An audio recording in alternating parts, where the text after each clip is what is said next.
back. Well, what's that old expression? Better to keep quiet and be thought a fool than to open your mouth and remove all doubt. What a pity former Labor Prime Minister Paul Keating hasn't heeded that advice.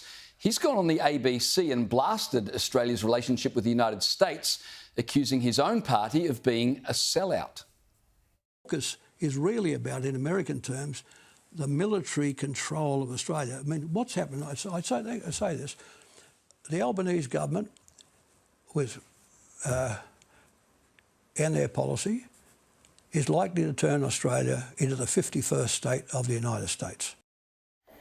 Well, let's bring in security expert Lincoln Parker. Lincoln, thanks for joining me. G'day, James. How dangerous are those comments from Paul Keating? Well, they're very dangerous, and it's interesting because he's using very well-crafted and shaped Chinese Communist Party propaganda talking points, and he's using them in an effort to try and split Australia and influence the Australian public, to split us away from our oldest, most loyal and tried and tested ally, the United States. And it's just interesting that a former Australian Labor Party Prime Minister would do that with the knowledge that he has and the understanding that he has of what kind of aggressive threat that China really is. Well, that's the thing that fascinates me is Paul Keating says that China's not a threat at all.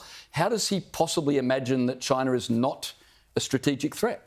Well, he's on the payroll of, Chinese government, and he has been for a very long time. And it's unfortunate that Paul Keating and a very large part of the Labor Party and all of the Greens and, of course, the Teal so-called independents are all of the same view that Australia needs to get rid of the United States relationship and alliance and move more towards what they think is the new hegemon, the new boss on the block being China.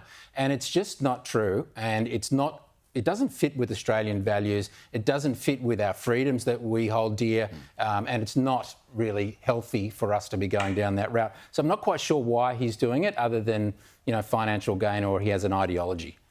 He also made some bizarre comments about Taiwan, comparing, can you believe it, Taiwan and Tasmania. Have a listen to what he said.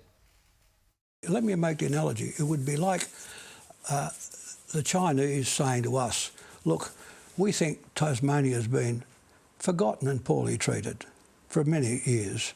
We want to keep the sea route down the east coast of Australia through Bass Strait across to Perth and the Indian Ocean open.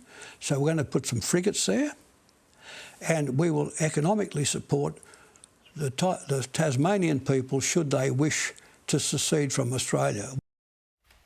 Taiwan to China is as Tasmania is to Australia. That's a fair comparison, isn't it? Look, he knows better than this. He knows exactly what he's talking about, and it's unfortunate. He's acting almost like a foreign agent, in this case on behalf of the Chinese Communist Party.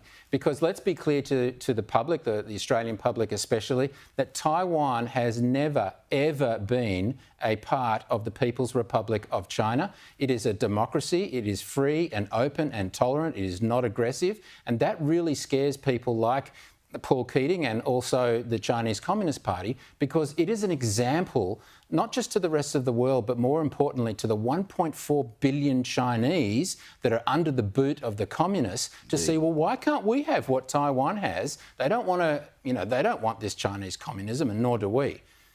Yeah, good point. Well, all of this comes as Australia and America strengthen their military cooperation. We had news overnight that US President Joe Biden announced a new AUKUS agreement has been struck, one which contains secret political commitments. And as part of that deal, nuclear reactors and radioactive material are allowed to be transferred between nations. This follows earlier news that the US is expanding its force posture in the top end of Australia, increasing its rotational deployments of military aircraft. So, Lincoln, out of that, I've got to ask you, are we becoming too reliant upon US defence forces for the defence of our nation? Definitely. But we have no other choice, because the Prime Minister and the Australian Labor Party have disinvested, defunded the Australian Defence Force and have no leadership, which is why we have a recruitment and retention crisis, and we have no immediate capabilities that we can use right now, and they're not investing in immediate capabilities. All their investment is out in the forward estimates and on the never to say, oh yeah, we're strong on defence, when in fact they're not. All of that money is retained for Jim Chalmers to go and spend on whatever he wants to spend. So it's an acknowledgement of failure that the Prime Minister must now turn to our only, well, luckily it is the United States, because they have shown in the past that they will come to our aid and will protect us, but they ought not to have to do that, because we're freeloading off the sons and daughters of Americans to come down and protect us. Yeah, but that's just the situation we're in, right? So we've got no choice. And for Paul Keating to say, well, we don't need the Americans, I'm not sure what we would defend ourselves with if we didn't have help from America. I mentioned the secret political commitments contained in this AUKUS deal. Now, some people are wondering, does that mean nuclear waste is going to be dumped in Australia? We're not sure what it means. Should the Australian public know what we've committed to, or is it appropriate that there are secret commitments that are known only by a select few? Well, first of all, we already dispose of and deal with nuclear waste in Australia, and I don't think many Australians are aware of that, but we already have a functioning nuclear reactor in Australia, not far from where we are right now.